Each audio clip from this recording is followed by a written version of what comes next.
Welcome to my channel SK knowledge class. दोस्तों, आज की इस वीडियो में आपको बताऊंगा समांतर श्रेणी का सवाल, जो कि हर साल ऑब्जेक्टिव में पूछा जाता है और विद्यार्थी कंफ्यूज हो जाता है। दो सवाल हमने इस वीडियो में लिया है। दोनों सवाल आपके माइंड में 100% बैठ जाएगा। आज के बाद ये ऑब्जेक्टिव में नहीं छूटेगा सवाल। हर साल ऑब्जेक्टिव में पूछा जाता है 10th के एग्ज़ाम में। कह रहा है निम्नलिखित में कौन समांतर श्रेणी में है, ठीक ना। 4 ऑप्शन रहेगा, इसमें बताना है कौन एपी है, कौन समांतर श्रेणी में है। और एक सवाल पूछा जाता है कि निम्नलिखित में कौन समांतर श्रेणी में नहीं है। इसमें कन्फ्यूजन होता है विद्यार्थी को इन दोनों सवाल में। पहला क्या है कि कौन समांतर श्रेणी में है, यानी कि कौन एपी में है, बताना है। पहला ऑप्शन है 1, 7, 9, 16। दूसरा है x² x³ x⁴ x⁴ 5। तीसरा ऑप्शन है x, 2x, 3x, 4x। चौथा ऑप्शन है 2 पर पावर 2, 4 पर पावर 2, 6 पर पावर 2, 8 पर पावर 2। ठीक ना। बताना है कौन समांतर श्रेणी में है। देखिए, समांतर श्रेणी में कब होता है? समांतर श्रेणी में वही होगा जिसका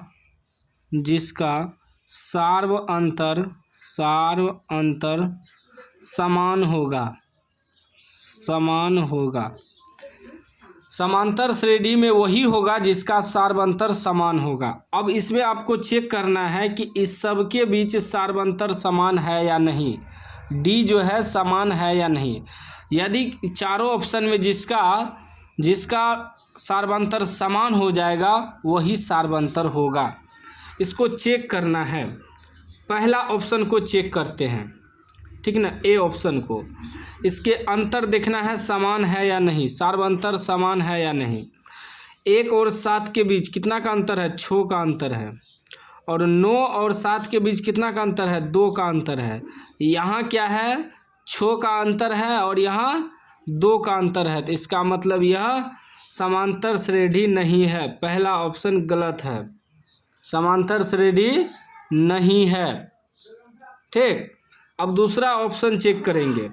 x³ में x² घटाएंगे, घटेगा? नहीं घटेगा। यह भी ऑप्शन पहले ही गलत हो जाएगा। ठीक, क्योंकि x³ में x² नहीं घटेगा, कॉमन लेना पड़ेगा। अगर x² कॉमन लेंगे तो फिर भी x - 1 बच जाएगा, नहीं होगा। यह भी ऑप्शन नहीं होगा, क्योंकि समांतर श्रेणी कैसे निकालते हैं? दूसरा पद में पहला पद घटाते हैं। ठीक, ये गुना के रूप में है, यह भी नहीं होगा। तीसरा ऑप्शन चेक करेंगे। तीसरा ऑप्शन चेक करिए, सी वाला ऑप्शन। पहला तो नहीं होगा, अब सी वाला ऑप्शन चेक करते हैं। x और 2x, x का अंतर है। कैसे चेक कैसे करते हैं? सार्वंतर कैसे निकालते हैं? डी। दूसरा पद में पहला पद घटाते हैं, तो 2x में x घटाएंगे तो कितना बचेगा? 2x में से x घटेगा तो x बचेगा। फिर ये दोनों के बीच चेक करेंगे। 3x में से 2x घटाएंगे, 3x में से 2x कितना बचेगा? x से बचेगा। तो देखिए, इसका भी x आया, इसका भी x, ये दोनों के बीच भी अंतर x आया और ये दोनों के बीच भी अंतर x आया। इसका मतलब यह एपी है, समांतर श्रेणी है, 100% है। ठीक ना। और जब डी को भी चेक करेंगे तो 2 का स्क्वायर 4 आ जाएगा, 16, 4 का स्क्वायर 16 और 6 का स्क्वायर 36। देखिए यहाँ कितना, यहाँ अंतर है 12 का, यहाँ कितना का अंतर है? यहाँ बहुत ज़्यादा का अंतर है, 16 से 20 का अंतर है। तो ये दोनों का अंतर अलग अलग आ गया, तो यह भी एपी में नहीं है, यह भी समांतर श्रेणी में नहीं है। ऑप्शन सी जो है समांतर श्रेणी में है। ऐसे ही चेक करना है कि कौन एपी में है, ठीक ना। ऑप्शन को चेक करना है कि जिसका अंतर समान आएगा वही समांतर श्रेणी होगा। तो 2x में से x घटाएंगे तो x आएगा, फिर 3x में से 2x घटाएंगे तो x आएगा, 4x में से 3x घटाएंगे तो x आएगा। सभी का अंतर x आ रहा है, तो इसका मतलब यही समांतर श्रेणी में है।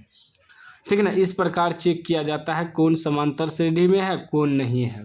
उसके बाद देखिए दूसरा सवाल कर रहा है कि निम्नलिखित में कौन समांतर श्रेणी में नहीं है। ठीक ना। इसको कैसे चेक करेंगे? तो नियम वही है जो समांतर श्रेणी में होगा, वही समांतर श्रेणी में होगा जिसका सार्वंतर समान होगा। तो इसमें जिसका सार्वंतर समान होगा वह समांतर श्रेणी होगा, और जिसका सार्वंतर समान नहीं होगा वह समांतर श्रेणी नहीं होगा। उल्टा पूछ दिया है सवाल। तो अब देखिए, 2 में से 1 घटाएंगे तो 1 आएगा, 3 में से 2 घटाएंगे तो 1 आएगा, 4 में से 3 घटाएंगे तो 1 आ जाएगा। अब इसका सार्वंतर समान आ रहा है, डी समान आ रहा है, तो इसका मतलब ये एपी है, एपी है, ठीक ना। यहाँ पूछ रहा है समांतर श्रेणी में नहीं है, तो यह तो समांतर श्रेणी में है, उल्टा पूछ दिया है। यह तो समांतर श्रेणी में है, यानी कि ऑप्शन नहीं होगा। यहाँ उल्टा पूछ रहा है सवाल, श्रेणी में नहीं है, जो नहीं होगा उसको टिक करना है, जो होगा उसको टिक नहीं करना है, उल्टा पूछ रहा है सवाल। तो ये तो एपी में है, क्योंकि इसका सार्वंतर समान है, तो इसका मतलब यह ऑप्शन गलत है। बी वाला को चेक करेंगे। 6 में से 3 घटाएंगे तो 3 आएगा, 9 में से 6 घटाएंगे तो 3 आएगा, 12 में से 9 घटाएंगे तो 3 आएगा। मतलब इसका भी अंतर समान आ रहा है, तो इसका मतलब यह भी एपी है, एपी है, एपी में है। यहाँ पूछ रहा है कौन एपी में नहीं है, तो यह ऑप्शन भी गलत है, उल्टा पूछ रहा है सवाल। इसको चेक करते हैं हम। 4 में से 2 घटाएंगे तो 2, 6 में से 4 घटाएंगे 2, 8 में से 6 घटाएंगे 2। इसका भी अंतर समान आ रहा है, अंतर समान है, तो इसका मतलब ए भी एपी में है। यह भी ऑप्शन गलत है, क्योंकि सवाल तो उल्टा कर रहा है, कौन समांतर श्रेणी में नहीं है, वह ऑप्शन चुनना है हमें। तो यहाँ देखिए, 2 का स्क्वायर 4, 4 का स्क्वायर 16, 6 का स्क्वायर 36, 8 का स्क्वायर 64। 16 में से 4 घटाएंगे तो 12, 36 में 16 घटाएंगे 20, 64 में से 36 घटाएंगे कितना हो जाएगा, 14 में से 6 घटेगा 8, 5 में से 28। अब यहाँ देखिए सभी का अंतर अलग अलग है, तो यह एपी में नहीं है, नहीं है, तो नहीं है, यानी कि यही ऑप्शन सही होगा। सवाल तो उल्टा पूछ रहा था, निम्नलिखित में कौन समांतर श्रेणी में नहीं है, तो डी ऑप्शन जो है समांतर श्रेणी में नहीं है। इस तरह का सवाल में विद्यार्थी ज़्यादातर कंफ्यूज होता है, इसीलिए मैंने इस वीडियो में समझाने का कोशिश किया, ताकि विद्यार्थी को ऑब्जेक्टिव में दिक्कत ना हो। उम्मीद है समझ गए होंगे। समझ गए हैं तो लाइक कर दीजिए, चैनल को सब्सक्राइब कर दीजिए।